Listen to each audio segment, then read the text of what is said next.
السلام علیکم ورحمۃ اللہ وبرکاتہ۔ الحمدللہ رب العالمین والصلاة والسلام علی نبینا محمد۔ کنیکٹ اسلام کی طرف سے آج کی جو ٹاپک ہے، آج جو ویڈیو بنا رہے ہیں، وہ ہے سب سے اچھا اور سب سے برا۔ یہ دونوں ایک دوسرے سے کنیکٹڈ ہیں، سب سے اچھا اور سب سے برا۔ جو علم ہے ہمارے پاس، سب سے پہلے تو علم کیا ہے؟ علم کے بارے میں صحابی فرماتے ہیں کہ علم کسے کہتے ہیں؟ علم کہتے ہیں اللہ کی کتاب قرآن مجید کا علم، اللہ کے نبی صلی اللہ علیہ وسلم کے حدیث کا علم، اور تیسرا مجھے نہیں معلوم کہنا، یہ بھی علم ہے۔ یعنی انسان کو کوئی چیز نہیں معلوم تو وہ کہہ دے کہ مجھے نہیں معلوم۔ تو تین چیزیں بتائی تھی صحابی نے کہ علم اسے کہتے ہیں۔ سب سے اچھا علم جو ہے، جو کہہ رہے ہیں ہم سب سے اچھا، وہ ہے اپنے اللہ کو پہچانا، اپنے خالق کو پہچاننا، معرفت الہی۔ جب شخص اللہ تعالیٰ کو نہیں پہچانتا، اللہ تعالیٰ کون ہے نہیں جانتا، تو وہ کیا ہوتا ہے؟ سب سے برے چیز میں چلے جاتا ہے۔ اور سب سے برا گناہ کیا ہے؟ شرک ہے۔ ان الشرک لظلم عظیم۔ اللہ تعالیٰ نے فرمایا کہ بے شک سب سے بڑا ظلم جو ہے شرک ہے۔ اور اللہ کے رسول صلی اللہ علیہ وسلم نے کہا کہ جو سب سے بڑا گناہ ہے وہ اللہ تعالیٰ کے ساتھ کسی کو شریک کھڑانا ہے۔ شرک کرنا سب سے بڑا گناہ ہے۔ تو اللہ تعالیٰ کی جب پہچان نہیں ہوگی ہمیں، تبھی جا کے شرک کریں گے۔ اللہ تعالیٰ الرزاق ہے، رزق کا دینے والا صرف اللہ تعالیٰ ہے، اولاد کا دینے والا صرف اللہ تعالیٰ ہے۔ اگر بندے کو، انسان کو، اللہ کے بندے کو یہ بات نہیں معلوم، یہ بات پر یقین نہیں کہ صرف رزق اللہ دیتا ہے، تو وہ کیا کرتا ہے؟ اللہ تعالیٰ کو چھوڑ کے کسی اور سے رزق مانگنے چلا جاتا ہے، تلاش کرنے چلا جاتا ہے۔ اولاد کا معاملہ ایسے ہی، کسی کو بیٹا نہیں ہو رہی، کسی کو بیٹی نہیں ہو رہی ہے، بیٹا نہیں ہو رہا ہے، اولاد نہیں ہو رہی، وہ کیا کرتا ہے؟ کہیں اور چلا جاتا ہے، کسی اور سے مانگنا شروع کر دیتا ہے، کسی اور کو جو ہے یقین کر لیتا ہے کہ ان کے پاس جائیں گے تو اولاد ہوگی۔ حالانکہ اللہ تعالیٰ نے کہہ دیا قرآن مجید میں کہ اللہ تعالیٰ جسے چاہے بیٹے دیتا ہے، جسے چاہے بیٹیاں دیتا ہے، جسے چاہے دونوں دیتا ہے، یا جسے چاہے نہیں دیتا ہے، یہ اللہ کی مرضی ہے۔ تو جب تک یہ بات ہم نہیں جانیں گے اور یقین نہیں رکھیں گے کہ اللہ تعالیٰ ہی رزق کا دینے والا ہے، اللہ تعالیٰ اولاد کا دینے والا ہے، اللہ تعالیٰ ہی پریشانی دینے والا ہے اور پریشانی سے نکالنے والا ہے، تو جب تک اللہ کو نہیں پہچانیں گے، صحیح معنوں میں معرفت الہی سے کہتے ہیں، اللہ تعالیٰ کو پہچانے۔ اللہ تعالیٰ نے انبیاء کو بھیجا تاکہ انبیاء آئے اور لوگوں کو اپنے خالق کی پہچان کرائیں۔ اور ہمارا خالق کون ہے؟ اللہ تبارک و تعالیٰ ہے۔ اللہ تعالیٰ نے قرآن مجید میں کیا کہا؟ اعوذ باللہ من الشیطان الرجیم وَلَقَدْ بَعَثْنَا فِي كُلِّ أُمَّةٍ رَسُولًا أَنِ اعْبُدُوا اللَّهَ وَاجْتَنِبُوا الطَّاغُوتَ۔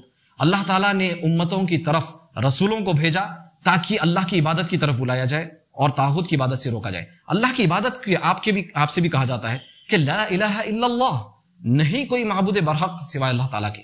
یہ پڑھ تو رہے ہیں، ہم سمجھ رہے ہیں، اس کے باوجود انسان شرک کرتا ہے۔ کیوں کرتا ہے؟ یہ بات سمجھا نہیں کہ اللہ تعالیٰ رب ہے، اللہ تعالیٰ ہی صرف الہ ہے، صرف عبادت کے لائق صرف اللہ تعالیٰ ہے، اس سے ہٹ کے کوئی نہیں۔ تو اللہ کی پہچان نہیں ہونے سے انسان کے دل میں ڈر بھی نہیں ہوتا۔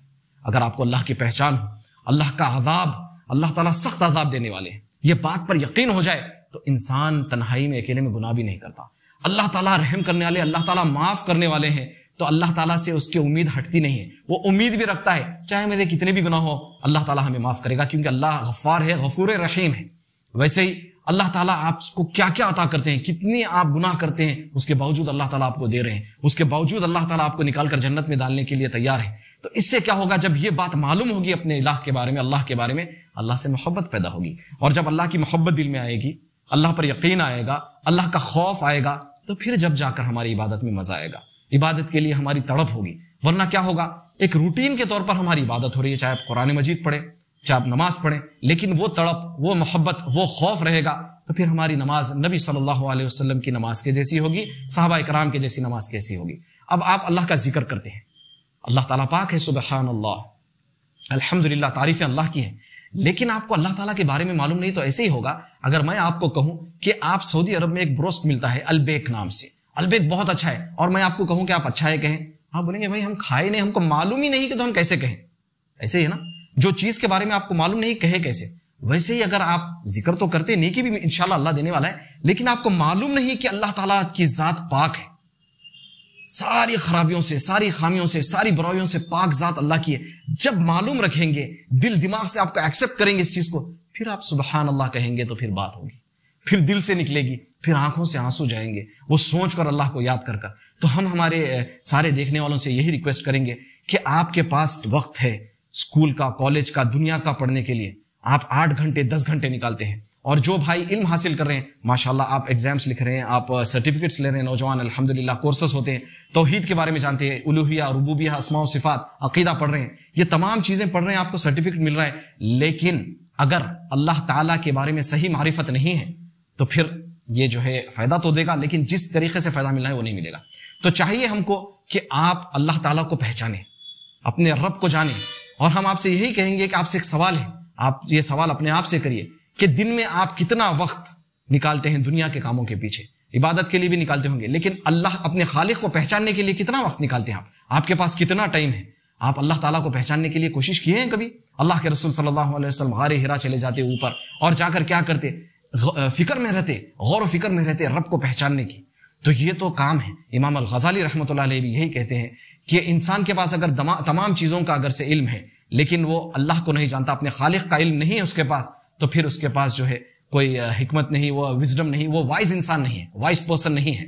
تو ہمیں چاہیے کہ ہمارے خالق کو پہچانیں. اللہ کو پہچان لیں گے تو پھر انشاءاللہ گناہ بھی چھوٹ جائیں گے، عبادت اور نیکی کرنے میں مزہ بھی آئے گا، پھر اللہ سے وہ رشتہ اور کنیکشن بن جائے گا جس کے بعد ہم ایک اچھے اس مسلمان بن سکتے ہیں اور انشاءاللہ تعالیٰ ایک اچھے مومن بن سکتے ہیں. اللہ تعالیٰ سے دعا ہے کہ اللہ تعالیٰ ہمیں سب سے بہترین، سب سے اچھا جو ہے علم اللہ کو پہچاننے کا وہ علم عطا کرے، اور سب سے برا جو گناہ ہے شرک، اللہ تعالیٰ اس سے ہم سب کو، ہم امت مسلمہ کی حفاظت فرمائے. اللہ تعالیٰ ہم سب کو قرآن اور سنت پر جیسے صحابہ کرام نے عمل کیا ویسے عمل کرنے کی توفیق عطا فرمائے. سبحان ربک رب العزۃ عما یصفون وصلی اللہ علی نبینا محمد. سبحانک اللہم و بحمدک اشہد ان لا الہ الا انت استغفرک و اتوب الیک.